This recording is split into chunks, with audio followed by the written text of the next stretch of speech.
Et pour réagir à ce décès, je retrouve notre panel de députés. Pour les libéraux, Greg Fergus. Pour les conservateurs, Bernard Généreux. Pour le Bloc québécois, Jean-Denis Garon. Et pour le NPD, Peter Julian. Bonsoir à vous quatre. Bonsoir. Bon, visiblement, Jim Carr était un politicien qui était très apprécié à la Chambre des communes. Greg Fergus, je commence avec vous, c'est un collègue libéral. Qu'est-ce que vous retenez de Jim Carr?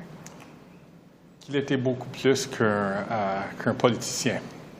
Peut-être que je ne devrais pas raconter cette histoire-là parce que je dévoile un peu les secrets de caucus, mais je me souviens une fois, en 2018, tout le monde était sur les qui-vive. Et M. Carr a dit que, tu sais, la vie, c'est beaucoup plus que juste une chose. La vie, c'est pas la politique. La vie, c'est aussi la culture. La vie, c'est les familles. Et je ne sais pas si vous savez, Esther, mais Jim était un musicien de renom. Et puis, il a joué... il a amené son oboe au caucus pour calmer les esprits. Et pendant 5 minutes, il jouait une pièce, j'oublie, de compositeur, mais c'était quelque chose de spécial. Et ça nous a donné une chance d'apprécier toutes les autres choses qui vont avec la politique. Nous ne sommes pas juste des politiciens ou politiciennes, nous sommes des êtres humains. Et on amène avec nous toutes nos expériences. Et Jim, il a vécu ça.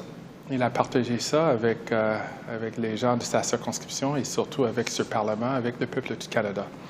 Et je suis une meilleure personne pour l'avoir connu. Oui. Bernard Généreux, bon, Jim Carr, c'était pour vous un adversaire politique, mais qui, semble-t-il, savait se faire des amis de l'autre côté de la Chambre. Qu'est-ce que vous en retenez?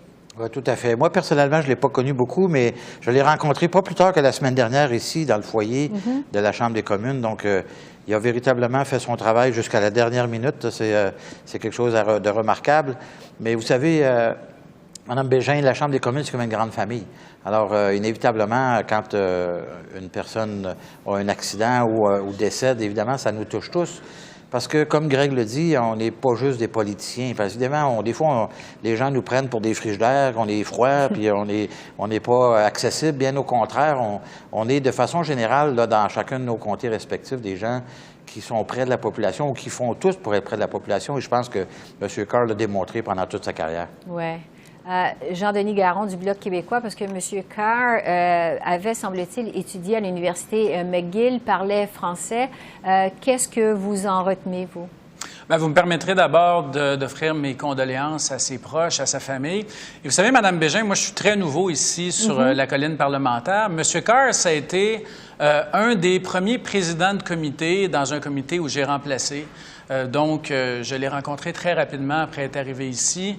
Par la suite, sur son projet de loi privé, bien, c'est moi qui avais donné la réponse du Bloc québécois en première lecture.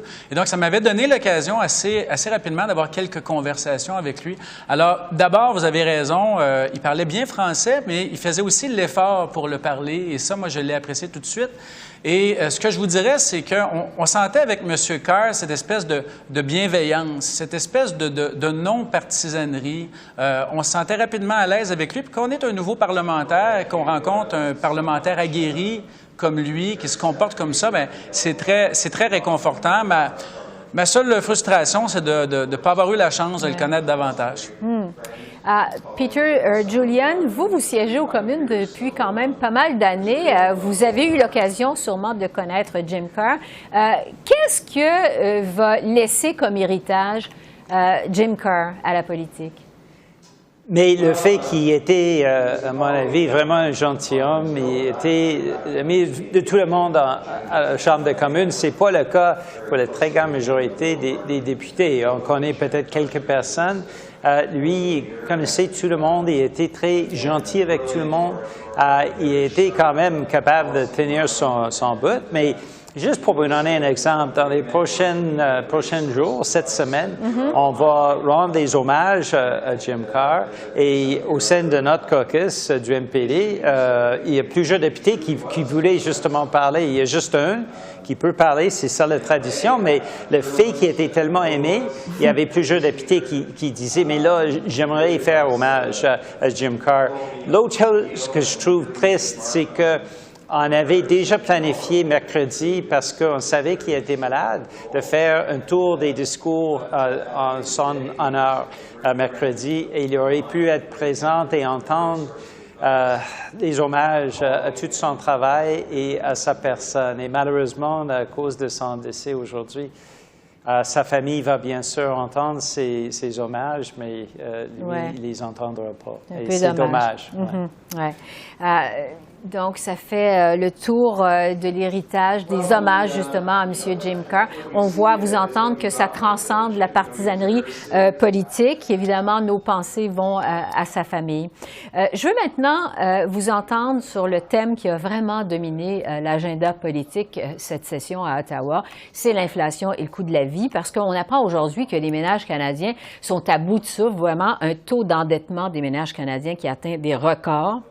Alors, je vous demanderais à tour de rôle, parce qu'on approche le temps des fêtes, là, ça va être en moins de 2 semaines, qu'est-ce que vous constatez sur le terrain? À quel point c'est un problème pour vos électeurs à l'arrivée justement du temps des fêtes? Greg Fergus, des Libéraux, vous êtes, vous, député de Hull-Aylmer, tout près d'ici, c'est dans la région de l'Outaouais.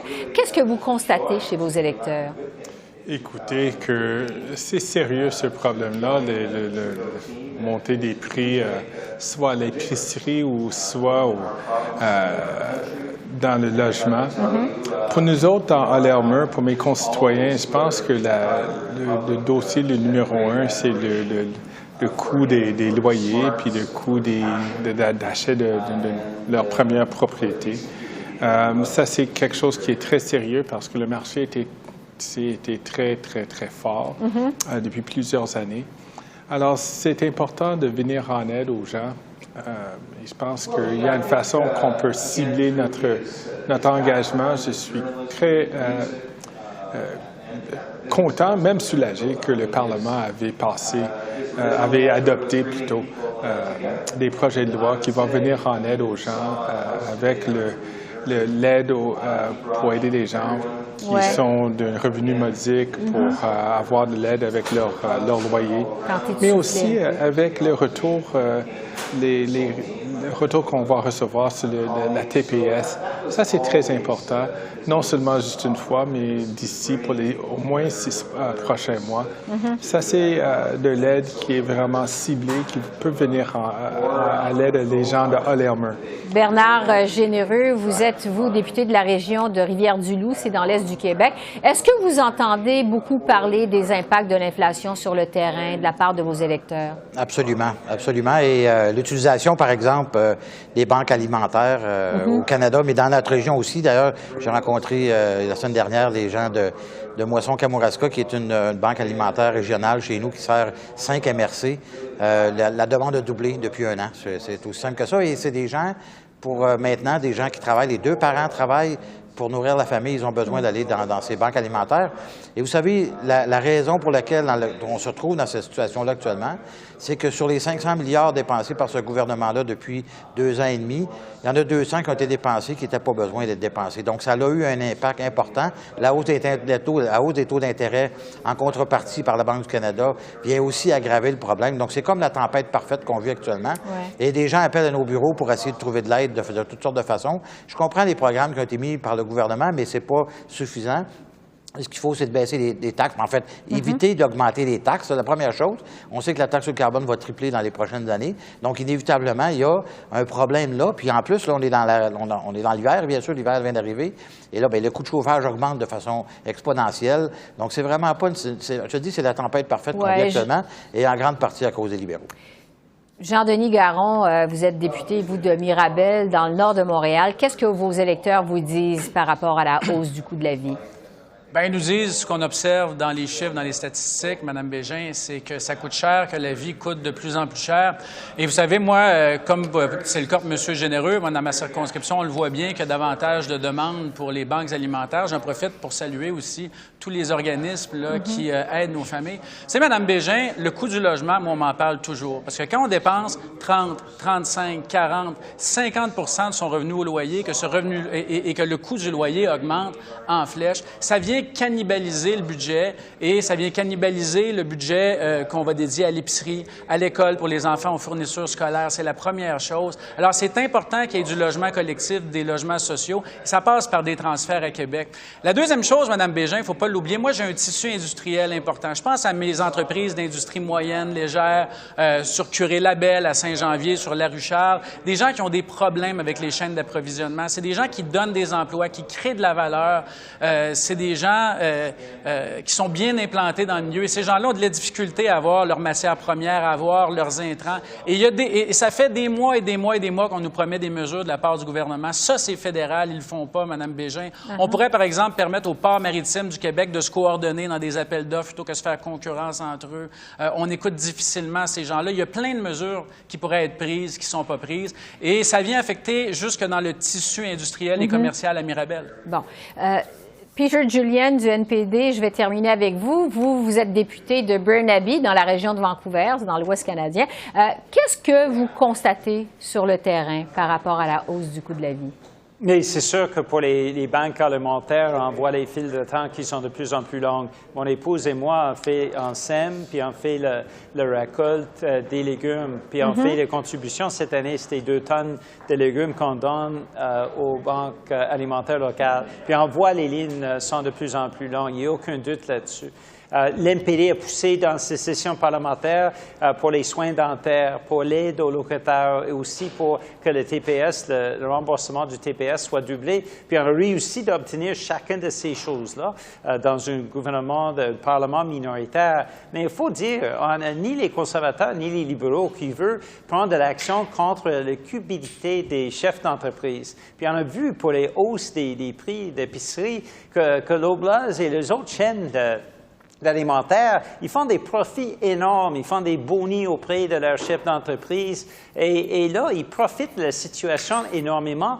Et qu'est-ce que ça prend? C'est un gouvernement, Jagmeet Singh a dit très clairement, un gouvernement qui va prendre l'action contre ces chefs d'entreprise et les obliger d'être justes avec la population puis avec les consommateurs et consommatrices. Donc, des impacts de l'inflation qui ont des conséquences bien réelles dans vos circonscriptions.